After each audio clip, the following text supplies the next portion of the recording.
Subscribe करा महानुभाव प्रतिपंथ चॅनलला व बेल बटन अवश्य दाबा लेटेस्ट नोटिफिकेशन प्राप्त करण्यासाठी। दंडवत प्रणाम। जय श्री कृष्ण। लीळा चरित्राच्या आजच्या ज्ञान सत्रामध्ये आपण एकंदरीत 3 ते 4 चरित्र पाहणार आहोत, ज्यामध्ये पहिलं चरित्र आहे मुसळबुडी निरूपण।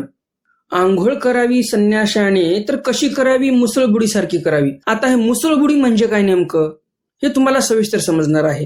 दुसरं चरित्र आहे औसाप्रती भांडे दाणी स्वरूप दर्शन अभाव कथन। कालच्या ज्ञान सत्रामध्ये जे पाहिलं आपण, बाईसा भटोबास रुद्धपूरला गेलेले आहेत, औसा स्वामींच्या सन्निधानी आहेत, औसा स्वामींची सेवा करत आहेत। परंतु आपल्या सर्वांना माहितीच आहे औसा कशा होत्या। जर स्वामींच्या सन्निधानी अशा वागायच्या औसा, तर तुम्ही विचार करा की औसा पूर्वजन्मी कशा वागत असतील। जे काही त्यांचे पूर्वीचे जन्म होऊन गेले त्या जन्मांमध्ये काय काय कामं केले नसतील त्यांनी, आणि काय काय जोडली नसेल, हे आपण विचारही करू शकत नाही। आणि याच औसा आज इथे काय पराक्रम करतात, आणि पुन्हा स्वामी म्हणतात की तुम्हाला काहीतरी समजते का।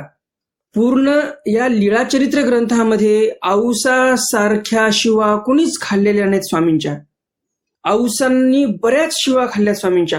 स्वामी त्यांना बऱ्याच वेळा रागावले, कोपले, बोलले, शिक्षा पण केलं, आणि अक्षरशः स्वामी त्यांना ढोरे राखा हो नायका म्हणायचे की हे औसा तू फक्त ढोरे राखण्याच्या कामाची आहेस, तुला बिलकुल अक्कल नाही। स्वामी तर म्हणायचेच, भटोबास पण कितीतरी वेळा असे बोललेले आहेत ढोरे राखाव नायका म्हणून। म्हणजे औसा अशा होत्या की ते कधी काय करतील काहीच सांगता येत नाही। आणि कितीही झालं तरी औसा हे देवाचंच लेकरू आहे, म्हणून देवाला तर सर्व सांभाळून न्यावंच लागणार आहे। आणि मग यांचे जे काही पाप असतील, पूर्वजन्मीचे जे काही दोष असतील, ते तर स्वामींनाच नासावे लागणार आहेत ना। मग त्यासाठी भयंकर असं त्यांना कामही करावं लागणार आहे। नेमकं औसा आता काय पराक्रम करणार आहेत, आणि स्वामी एवढं रागावून का बोलतात। जे सर्वज्ञ श्री चक्रधर स्वामी सकळ भक्तजनांना निरूपण करायचे की महात्म्यांनी प्रिय वक्तेया व्हावे। स्वतः सर्वज्ञ श्री चक्रधर स्वामी त्या सशाला पण म्हणतात महात्मे हो या। पशु पक्ष्यांना त्र्यंचांना स्वामी म्हणतात की महात्मे हो या। आणि हेच सर्वज्ञ श्री चक्रधर स्वामी औसांना म्हणतात ढोरं राखण्याच्या कामाची आहेस तू औसा। असं केलं तरी काय नेमकं औसांनी, ते या चरित्रामध्ये पाहूया। तिसरं चरित्र आहे आजच्या ज्ञान सत्रातील लखुबाई वस्त्रपूजा स्वीकारू। स्वामींनी खूप सुंदर असं चरित्र केलेलं आहे। लखुबाईसाकडून स्वामींनी वस्त्राचा स्वीकार केलेला आहे। जे परमेश्वर अवतार अक्षरशः ताट भरून कोणी धन दौलत जरी आणली, सुवर्ण अलंकार आणले, रत्न जडित आभूषण आणले, तरीही ते ताट नको म्हणायचे जे चक्रधर स्वामी। तेच सर्वज्ञ श्री चक्रधर स्वामी इथे लखुबाईसाकडून आवर्जून जास्त पैसे मागून घेतात, जास्त पैशाचं वस्त्र द्या म्हणतात। मग बघूया नेमकं होते तरी काय, लखुबाईसांची तशी परिस्थिती होती का महागा मोलाचं वस्त्र घेऊन देण्यासाठी देवाला। खूपच सुंदर चरित्र आहे। ध्यान देऊन, डोळे लावून आणि एकाग्र चित्ताने, तल्लीनतेने हे स्वामींचे चरित्र ऐका, नक्कीच तुम्हाला प्रसन्नता लाभेल, मन प्रफुल्लित होईल, एकदम ताजं तवानं मन होईल तुमचं। आणि चौथं चरित्र आहे यंत्र वासना ऐका अस्तिती। छोटंसं चरित्र आहे, काय जास्त मोठं नाही। तर असे एकंदरीत 4 चरित्र आपण आजच्या ज्ञानसत्रामध्ये पाहणार आहोत। नेहमीच्याच प्रमाणे तुम्हाला आजचेही स्वामींचे चरित्र नक्कीच आवडतील, आणि म्हणून लगेचच्या व्हिडिओला लाईक करा आणि जास्तीत जास्त आपल्या वासनिक मंडळीपर्यंत हा व्हिडिओ शेअर करा, म्हणजे त्यांनाही या ज्ञानाचा लाभ होईल। कालच्या ज्ञान सत्रामध्ये मी तुम्हाला प्रश्न विचारला होता, स्वामी एवढे उदास का झाले। कालच्या ज्ञान सत्रामध्ये पाहिला आपण स्वामी खूपच उदास झालेले आहेत, तर ते कशामुळे झाले, या प्रश्नाचं उत्तर काय, हे सर्व आपण व्हिडिओच्या शेवटी पाहणारच आहोत। तर मग जास्त उशीर न करता चला तर आज काही नवीन ज्ञानार्जन करूया। दंडवत हो। मी ईश्वरदास महानुभाव सर्वांचं स्वागत करतो आपल्या महानुभाव प्रतिपंथ या युट्यूब चॅनलमध्ये। तुम्हालाही असेच ज्ञानवर्धक व्हिडिओ आवडत असतील, असे नवनवीन चरित्र तुम्हाला स्वामींचे दररोज ऐकावेसे वाटत असतील, तर हे चॅनल तुमच्यासाठी आहे। लवकरात लवकर चॅनलला सबस्क्राईब करा, बेल बटन दाबा आणि ऑल ऑप्शन सिलेक्ट करा, म्हणजे जे काही मी भविष्यामध्ये स्वामींचे नवनवीन चरित्र अपलोड करणार आहे ते चरित्र तुमच्यापर्यंत नियमितपणे पोहोचत राहतील आणि चॅनलचं जे सबस्क्रिप्शन आहे एकदम विनामूल्य आहे. 1 रुपयाही खर्च करण्याची आवश्यकता नाही. घर बसल्या तुम्हाला हे जे ईश्वराचं ज्ञान आहे, हे जे ईश्वराच्या लीळा आहेत ते तुम्हाला घर बसल्या निशुल्क ऐकायला मिळणार आहेत. ज्याप्रमाणे आपण पाहिलं कैवल्यदान देवाने द्यायचं ठरवलं फुकटमध्ये, कोणीच आलं नाही, तसं आपल्या चॅनलचं आहे. एकदम निशुल्क सबस्क्रिप्शन आहे. तुम्ही एकदम निशुल्कपणे सदस्यता घेऊ शकता या चॅनलची. परंतु आतापर्यंत ही 50% लोक असे आहेत ज्यांनी अजूनही चॅनल सबस्क्राईब केलेलं नाही. काय माहिती आता त्यांना माहिती कशामुळे चॅनल सबस्क्राईब केलं नाही, काय नाही. परंतु लवकरात लवकर चॅनल सबस्क्राईब करा, म्हणजेच तुमच्याकडून एकही व्हिडिओ सुटणार नाही, मिस होणार नाही. कारण भविष्यामध्येही अजून जवळजवळ 300 ते 400 चरित्र अपलोड होणार आहेत आपल्या या चॅनलवर. आणि ते चरित्र तुमच्याकडून सुटू नये असं तुम्हाला वाटत असेल तर एक सोपा उपाय चॅनल सबस्क्राईब करणे. तर असो, आपण आजचं हे ज्ञानसत्र चालू करूया. आजच्या या ज्ञानसत्रातील लीळा क्रमांक आहे लीळा चरित्र उत्तरार्ध, लीळा क्रमांक 396. मुसळबुडी निरूपण. मुसळबुडी निरूपण. स्वामींनी मुसळबुडी विषयी निरूपण केलेलं आहे. मुसळबुडी हा प्रकार आहे तरी कसा? मुसळबुडी हा एक स्नानाचा प्रकार आहे, आंघोळ करण्याचा प्रकार आहे. तर हा आंघोळ करण्याचा प्रकार आहे तरी कसा ते स्वामी सांगतात. गोसावियांसी ढोरेश्वरी अवस्थान. स्वामींचं ढोरेश्वर येथे अवस्थान होतं. एक वेळ सोम पर्व आले. एक वेळेला सोम पर्व आलेला आहे. मागच्या ज्ञानसत्रामध्ये आपण काय पाहिलं? सोमवारी होती. आणि आज या लीळेमध्ये जे सोमपर्व आलेलं आहे याचा अर्थ काय? तर ज्या दिवशी चंद्रग्रहण आहे त्या दिवसाला सोमपर्व असं म्हणतात. तर एक दिवस असाच उजडला ज्या दिवशी चंद्रग्रहण होतं आणि ते दायंबाये पुसिले. दायंबा विचारतात, जी जी स्नान संग्रहे विणन सरे आणि हे तव गोसावी वारिले. दायंबा म्हणतात, जी जी स्नान संग्रहे विण नसरे. आंघोळ करण्याचा जो काही लोकसंग्रह आहे तो तर आम्हाला करावाच लागतो. आणि हे तो गोसावी वारिले. स्वामींनी तर वारलेला आहे.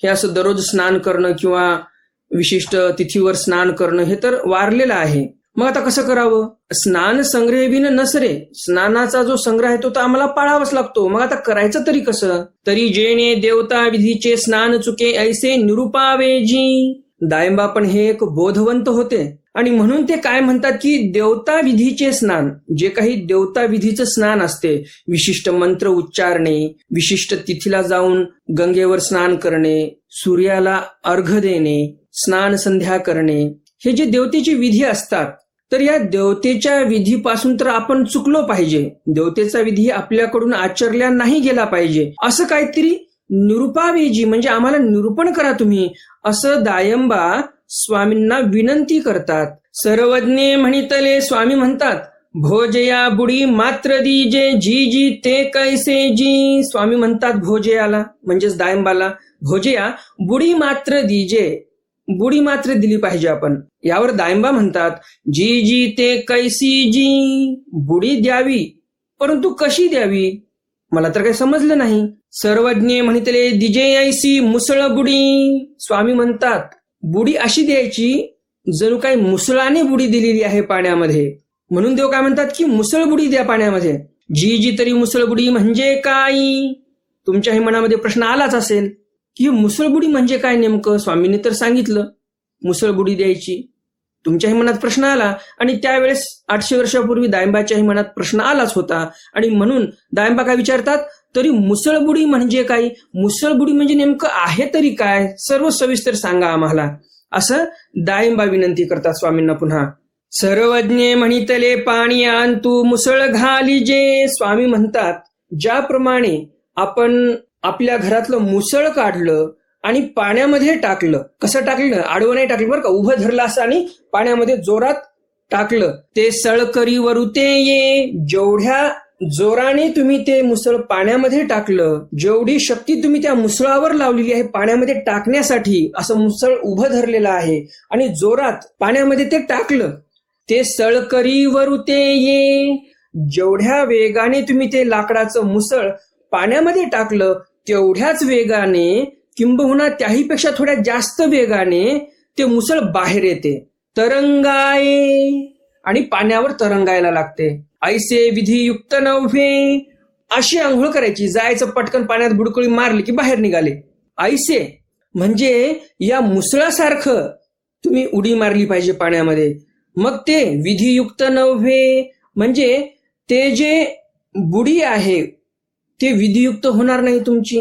कोण्याही प्रकारचा तुम्ही देवतेचा विधी आचरला असं काही होणार नाही त्यामध्ये, कारण तुम्ही पटकन पाण्यात गेलात, त्या मुसळासारखं उडी मारली, बाहेर निघाले आणि निघून आले. आणि असं जर तुम्ही आंघोळ करत राहिलात, बुडी मात्र जर दिली, तर कोण्याही प्रकारचा देवतेचा विधी तुमच्याकडून आचरला जाणार नाही. स्नान संग्रहो एकुवाती भोजया. स्वामी म्हणतात स्नान संग्रह पण एक असतो भोजया.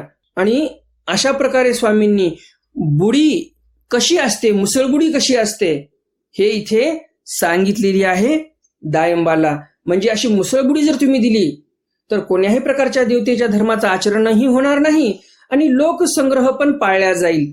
लोक पण तुम्हाला नावबट ठेवणार नाहीत. तर अशा प्रकारे स्वामींनी इथे दायंबांना आंघोळ कशी करावी, लोकसंग्रह कसा पाळावा हे पण इथे सांगितलेलं आहे. उत्तरार्ध लीळा क्रमांक 397. आऊसा प्रति भांडे दाणी स्वरूप दर्शन भाव कथन. आऊसा प्रति भांडे दाणी स्वरूप दर्शन अभाव कथन. ज्या लीळेमध्ये आऊसा काहीतरी एक वेगळं काम करतात, जे करायला नाही पाहिजे ते करतात आणि मग स्वामी त्यांच्यावर पुन्हा कोपतात आणि औसांना म्हणतात ढोरं राखण्याच्या कामाची आहेस तू औसा. ते हेच चरित्र आहे. या चरित्रामधूनच तुम्हाला समजणार आहे नेमकं औसा आता काय पराक्रम करणार आहेत आणि स्वामी एवढं रागावून का बोलतात. जे सर्वज्ञ श्री चक्रधर स्वामी सकळ भक्तजनांना निरूपण करायचे की महात्म्यांनी प्रिय वक्तेया व्हावे, स्वतः सर्वज्ञ श्री चक्रधर स्वामी त्या सशाला पण म्हणतात महात्मे हो या. पशु पक्ष्यांना त्र्यंचांना स्वामी म्हणतात की महात्मे हो या. आणि हेच सर्वज्ञ श्री चक्रधर स्वामी औसांना म्हणतात ढोरं राखण्याच्या कामाची आहेस तू औसा. असं केलं तरी काय नेमकं औसांनी ते या चरित्रामध्ये पाहूया. गोसावियांसी सप्तमात्री अवस्थान. स्वामींचं अवस्थान हे सप्तमात्री या ठिकाणी होतं. सप्तमात्रा म्हणजे काय? ज्या मंदिरामध्ये देवतेंच्या 7 प्रतिमा आहेत त्या मंदिराला सप्तमात्र असं म्हणायचे. आणि त्या सप्तमात्रेच्या मंदिरामध्ये स्वामींचं अवस्थान आहे पैठणमध्ये. बाईसे गेल्या गोसावियांसी मादणे नाही. बाईसा गेल्या रुद्धपूरला. कालच्या ज्ञानसत्रामध्ये पाहिलं आपण. कालचं ज्ञानसत्र कोणी पाहिलं नसेल तर त्यांच्यासाठी मी वर आय बटन मध्ये व्हिडिओ दिलेला आहे. आय बटनवर क्लिक करा आणि कालचंही ज्ञानसत्र तुम्ही तिथे पाहू शकता. बऱ्याच आपल्या दर्शकांना असं वाटतं हे आय बटन असते तरी कुठे. ज्यावेळेस मी हे बोलतो ना की वर आय बटन मध्ये व्हिडिओ दिलेला आहे त्यावेळेस तुमच्या स्क्रीनवर उजव्या बाजूला एक आय बटन येते आणि तिथे लिहून येते लीळा चरित्र उत्तरार्ध काय असेल ते तेवढं लिहून येते. त्यावर क्लिक केलं की मग तुम्हाला कालचंही ज्ञानसत्र तिथे ऐकायला मिळत राहील. तर आता मी जे आय बटन बोललो तर आय बटनवर तुम्ही पाहू शकता कालचं ज्ञानसत्र. बाईसे गेल्या गोसावियांसी मादणे नाही. बाईसा रुद्धपूरला गेल्यामुळे स्वामींना काय आंघोळ वगैरे झालेली नव्हती. मग औसी गोसाविया ते मादण्या लागे विनविले. मग औसानी विनंती केली स्वामींना की तुम्ही आंघोळ करून घ्या. गोसावी विनवणी स्वीकारली. स्वामी म्हणतात ठीक आहे. मग औसे एकाच्या घरा गेली. मग औसा एका माणसाच्या घरी गेली. हय रे नावेक पाणीयाचे मडके पाणी ताबाविया देया का. औसा म्हणते त्या माणसाला जाऊन घरी, हय रे मला एक मडकं दे पाणी गरम करण्यासाठी, असं औसा त्या माणसाला जाऊन म्हणतात. मग मी स्वामीसी मादने देईन. आणि मग मी स्वामींना आंघोळ घालणार आहे. आई मज जरी मागता तरी मज गोसावियांचे दर्शन कराल तरी देईन. तो व्यक्ती म्हणतो आई तुम्हाला जर मडकं पाहिजे असेल तर ते मडकं देईल मी, परंतु माझंही एक तुम्हाला काम करावं लागणार आहे. मला स्वामींचं दर्शन करून द्या एकदा, म्हणजे मी मडकं देऊन टाकेल तुम्हाला. हो का. औसा म्हणतात ठीक आहे. स्वामी मादने कराविया बाहेरी येती ते धवा तू दारवठ्यासी उभी राहे. मग औसा काय म्हणतात यावर, हो का काय हरकत नाही तुला दर्शन करून देऊ आम्ही. स्वामी मादने कराव्या बाहेरी येती ते धवा तू दारवठ्यासी उभी राहे. त्या घरच्या बाईला औसा काय म्हणतात की ज्यावेळेस स्वामी आंघोळ करण्यासाठी बाहेर येतील ना त्यावेळेस तू दरवठ्यापाशी उभी राहे, म्हणजे तुला स्वामी दिसतील आणि तुला दर्शन होईल. मग तुझं स्वामीचे दर्शन होईल, मग तुला स्वामीचं दर्शन होईल. मग मडके घेऊन आली, आणि मग मडके घेऊन आलेली आहे औसा. पाणी ठेविले, चोखणी केली, पाणी ठेवलं गरम मडक्यामध्ये त्या चुलीवर, आणि चोखणी तयार केली स्वामींना मर्दना करण्यासाठी. मग गोसावी अशी मर्दना दिली, उठणं लावून छानपैकी मर्दना दिलेली आहे स्वामींना औसांनी. ते वाड वेळू मर्दना झाली. बऱ्याच वेळापर्यंत स्वामींची मर्दना झालेली आहे, भरपूर वेळ लागला मर्दनेला. मग बाहेरी आसन घातले, मग बाहेर आसन घातलं स्वामींना बसण्यासाठी. जी जी स्वामी जगन्नाथा बाहेरी बीजे की जोना. मग औसा म्हणते, जी जी स्वामी जगन्नाथा बाहेर या ना, बाहेर तुम्हाला मी आंघोळ घालते. सर्वज्ञ म्हणितले स्वामी म्हणतात, नायका चोखणी येथची आणा. मग गोसावी चोखणी भीतरची आणविली, लाविली, ते दारवठे अशी उभी राहिली. पुन्हा चोखणी आणायला लावली देवाने, आणि पुन्हा चोखणी मध्येच आणून पुन्हा स्वामींनी ते चोखणी तिथे आतमध्येच लावायला लावलेली आहे. आणि ती बाई जी आहे, ज्या बाईच्या घरून औसांनी मडकं आणलेलं आहे, ती बाई बाहेरच दारवंठ्यापाशी उभी आहे, दरोठ्यापाशी. जी जी स्वामी जगन्नाथा आता बाहेर बीजे की जो, बापुडी केवढा वेळू उभी असेल. मग स्वामींना औसा म्हणतात की आता बाहेर चला. बापुडी म्हणजे ती जी बाई आहे बिचारी. बापुडी म्हणजे काय बिचारी? बापुडी ती बाई केवढा वेळ उभी असेल, बिचारी ती बऱ्याच वेळची उभी आहे दरोठ्यापाशी. आता चला ना बाहेर, अशी औसा स्वामींना म्हणते. सर्वज्ञ म्हणतले, ढोरे राखा हो नायका, मडक्यासाठी हे आपण्या दाखविलं. स्वामी सर्वज्ञ आहेत, स्वामींना सर्व माहिती आहे की औसांनी मडकं कसं आणलं, कुणाला काय बोलून आणलेलं आहे मडकं. म्हणजे औसांनी स्वामींच्या दर्शनाच्या मोबदल्यात मडकं आणलेलं आहे हे स्वामींना कळालेलं आहे. आणि म्हणून देव म्हणतात, राग येतो देवाला की एवढ्या मोठ्या परब्रह्म परमेश्वर अवताराचं दर्शन, आणि ते पण एका मडक्याच्या बदल्यात. आणि म्हणून देव म्हणतात, ढोरे राखा हो नायका, हे नायका, हे औसा, तू ढोर राखण्याच्याच कामाची आहेस, किंबहुना तू ढोरच राख जाऊन आता. मडक्यासाठी आपण या दाखविलं, या मातीच्या मडक्यासाठी आम्ही त्या बाईला जाऊन दर्शन द्यावं असं तुम्हाला वाटते?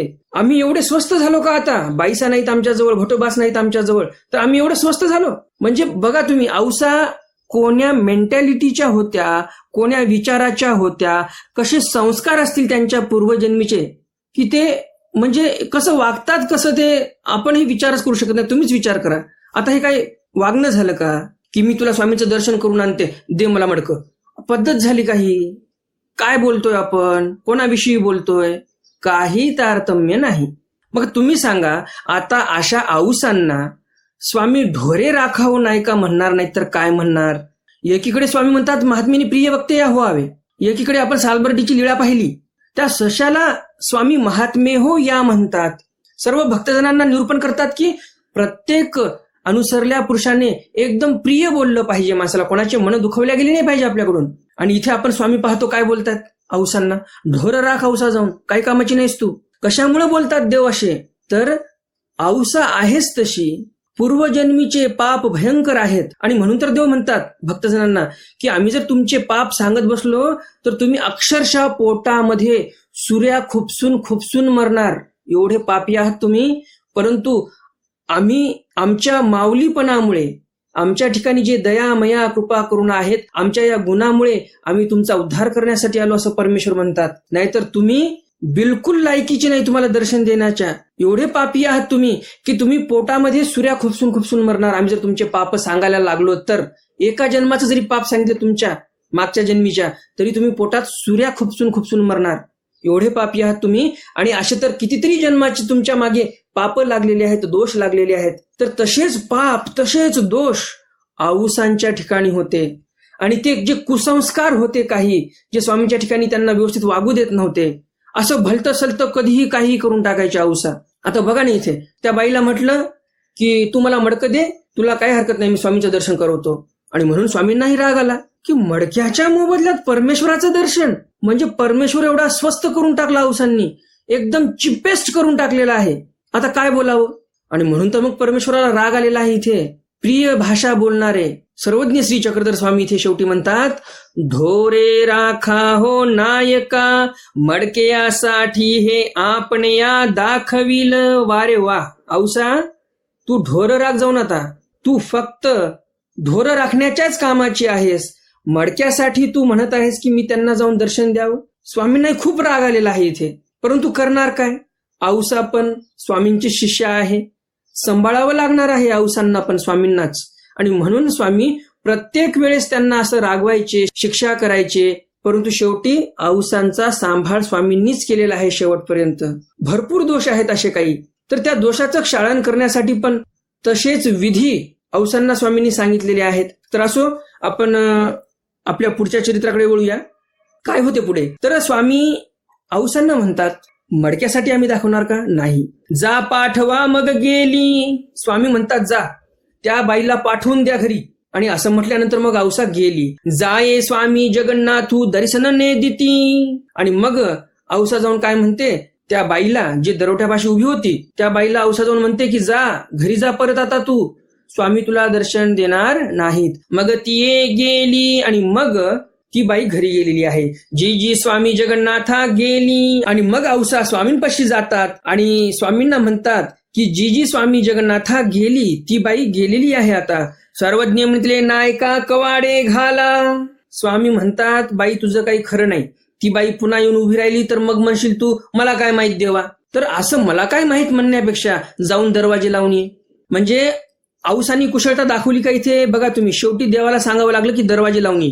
आणि अशा प्रकारे स्वामींनी मग औसांना आज्ञा केली की तुम्ही जाऊन दरवाजे लावून या.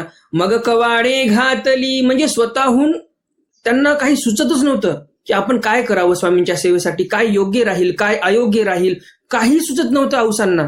आणि मग स्वामी जेव्हा म्हटले दरवाजा लावा, त्यावेळेस औसा गेल्या आणि दरवाजा लावलेला आहे औसांनी. मग गोसावी बाहेरी बिजे केले. मग स्वामी बाहेर आलेले आहेत. मग मादणे झाले आणि मग मादणे झालेलं आहे, देवाचा आंघोळ झालेली आहे. वस्त्रे वेढिली. स्वामींनी मग वस्त्र प्रावरण केले. मग भीतरी बिजे केले. मग आतमध्ये देव गेलेले आहेत.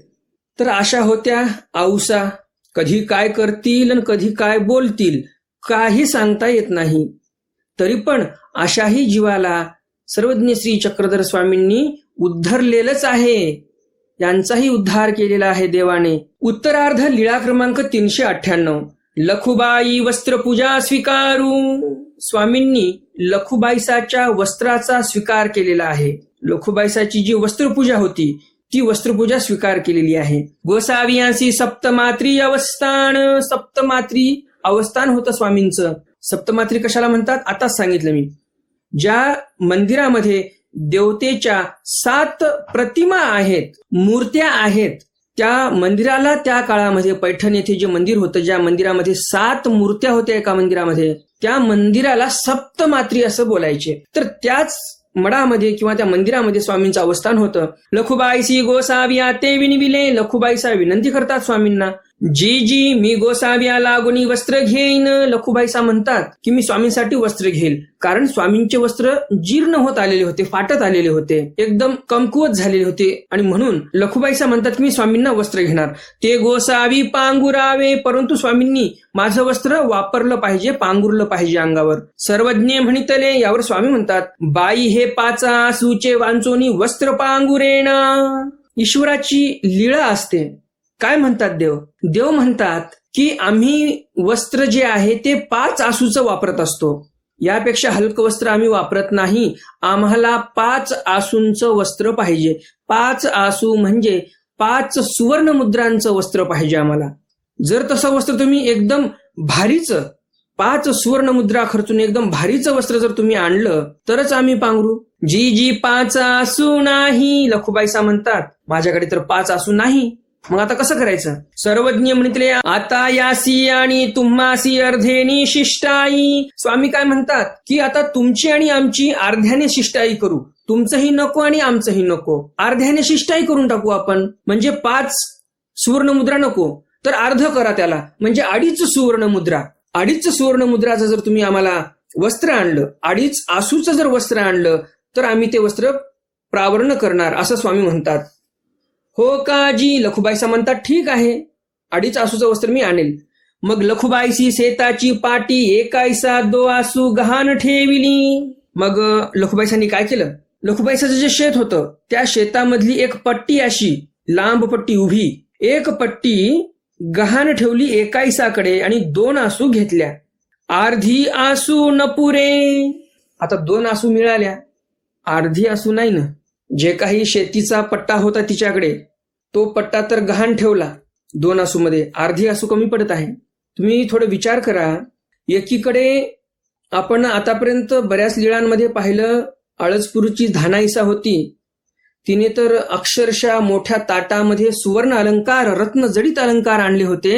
देवानी ते परत केले, घेतले नाही त्या धानाईसा राणीचे. आणि एकीकडे लखुबाईसाला देव मागून घेत आहेत, नाही मला तुझ्याकडून पाहिजेच. ही लीळा असते देवाची. देवाला वाटते की या भक्ताकडून ते क्रिया घडली पाहिजे, जो परमेश्वर रत्नजडित अलंकार परत करतो राणींना. धानाईसा राणींना रत्नजडित अलंकार परत केले. आणि एकीकडे लखुबाईसाला देव म्हणतात आम्हाला पाहिजेच 2.5 आसूचं वस्त्र, कमीत कमी 5 आसूचं म्हटले होते, परंतु 2.5 आसू कमी केले. 2.5 आसूचं तरी आम्हाला वस्त्र पाहिजे. मागून देव घेत आहेत, मागतायत देव इथे लखुबाईसाला.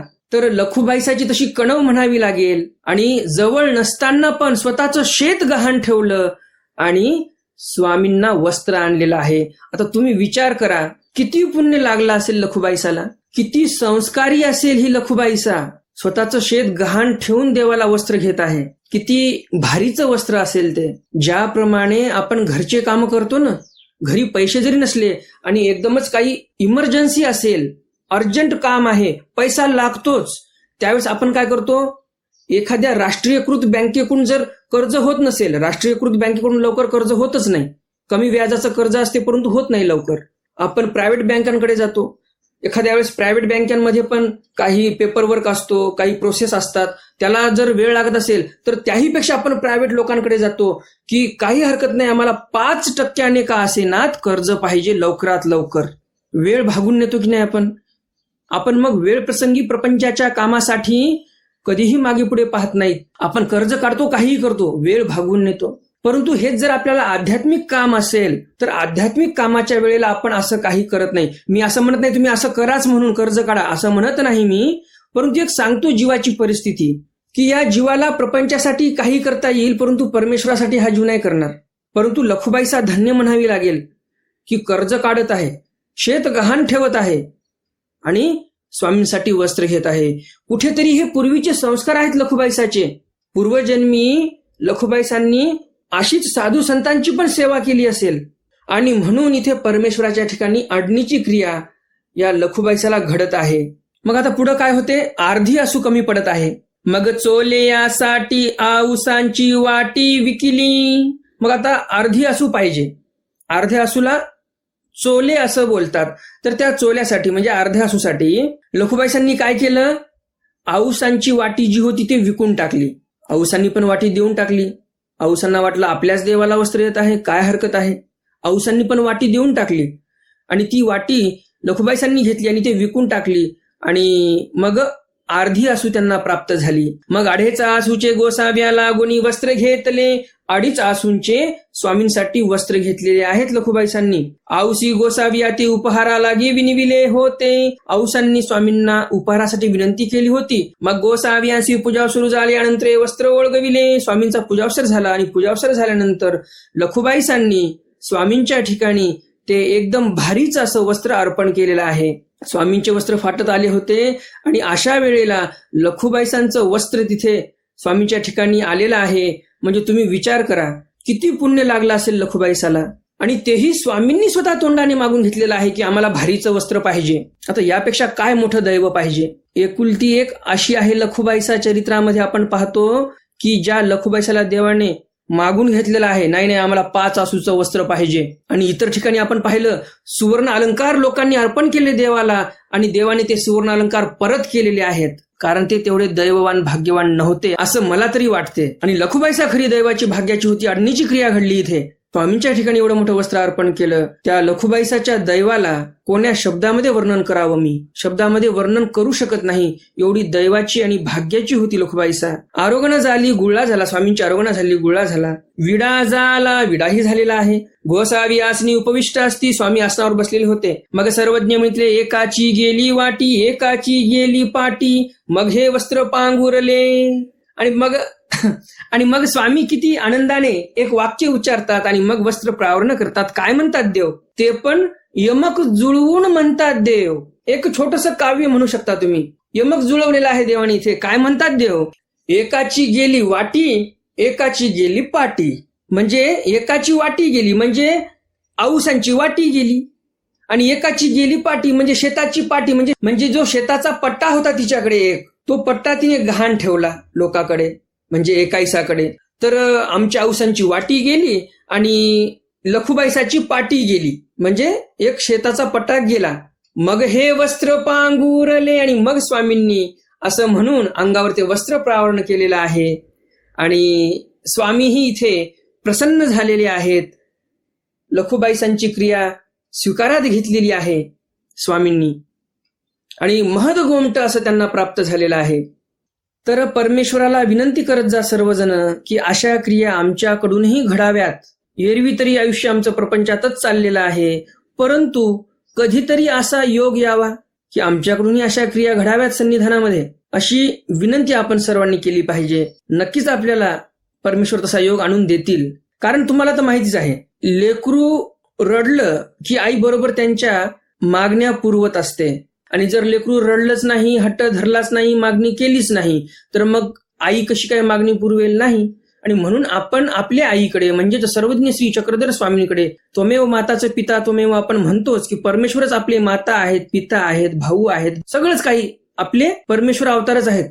तर मग आपण आपल्या मातेकडे, पित्याकडे मागणी केली नाही पाहिजे का? तर आपण मागणी केलीच पाहिजे. आपला हक्क आहे परमेश्वरावर, आणि परमेश्वर नक्कीच तुमची मागणी पुरवतील. तुम्ही हट्ट तर धरा परमेश्वराकडे. उत्तरार्ध लीळा क्रमांक 399. यंत्रवासनायका अस्थिती. यंत्रवासनायक, हे वासनायक यंत्र वाजवायचे, म्हणजे काहीतरी वाद्य होतं त्यांच्याकडे, ते वाजवायचे. त्यांना स्थिती दिलेली आहे देवाने. भले ते देवा तिकोनायक गोसावी यांच्या दर्शना येती. कधी पण येता जाता तिकोनायक स्वामींच्या दर्शनाला यायचे. परितयाचे भाऊ वासनायक न येती, परंतु त्यांचे जे भाऊ होते वासनायक ते कधी येत नव्हते. ऐसा एकुदी दांडीकार वासनायकू दर्शना आले. दांडीकार वासनायक हे स्वामींच्या एकदा दर्शनाला आलेले आहेत. दर्शन झाले. वासनायका स्थिती झाली, मग पाठवणी दिली. त्या वासनायकांना स्थिती झाली आणि मग स्वामींनी त्यांना पाठवणी दिली की तुम्ही आता घरी जा. हे वासनायक आणि तिकोनायक भाऊ होते असं इथे आलेलं आहे, परंतु ते सख्खे भाऊ नव्हते. तर अशा प्रकारे त्या दांडीकार वासनायकांना दर्शन दिलं, स्थिती झाली. आता हे दांडीकार वासनायक का असा शब्द वापरलेला आहे इथे?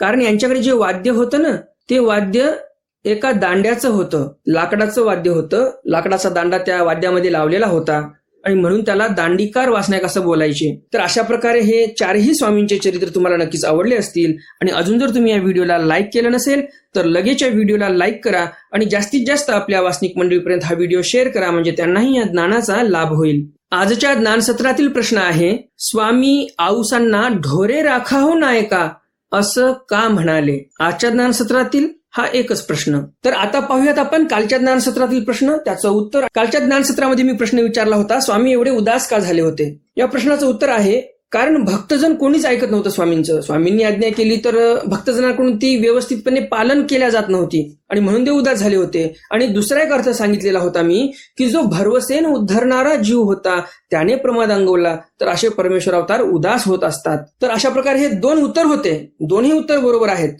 ज्याप्रमाणे तुम्ही कालच्या ज्ञानसत्रातील प्रश्नाचं उत्तर बरोबर दिलं, त्याचप्रमाणे तुम्ही आजच्याही ज्ञानसत्रातील प्रश्नाचं उत्तर नक्कीच बरोबर देणार अशी अपेक्षा आहे.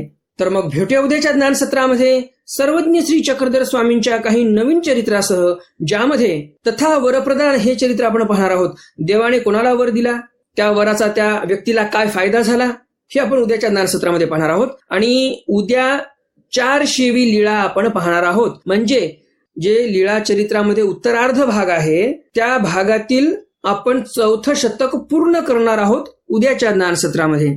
दुसरं चरित्र आहे वासनायका पुरुषोत्तम क्षेत्र निषेध. स्वामींनी वासनायकांना पुरुषोत्तम क्षेत्राचा निषेध करायला सांगितलेला आहे. सारंग पंडिता कवित्व निराकरणे, सारंग पंडितांना स्वामींनी कवित्वाचं निराकरण केलेलं आहे. सारंग पंडिताशी कवडा खेळू, पुन्हा स्वामींनी सारंग पंडितासोबत कवड्याचा खेळ खेळलेला आहे. तथा सारी खेळू, असे बरेच काही नवनवीन आणि तुम्हाला आनंदित करणारे असे चरित्र आपण उद्याच्या ज्ञानसत्रामध्ये पाहणार आहोत. तर मग भेटूया उद्याच्या ज्ञानसत्रामध्ये सर्वज्ञ श्री चक्रधर स्वामींच्या काही नवीन चरित्रासह. तोपर्यंत दंडवत प्रणाम. जय श्रीकृष्ण. दंड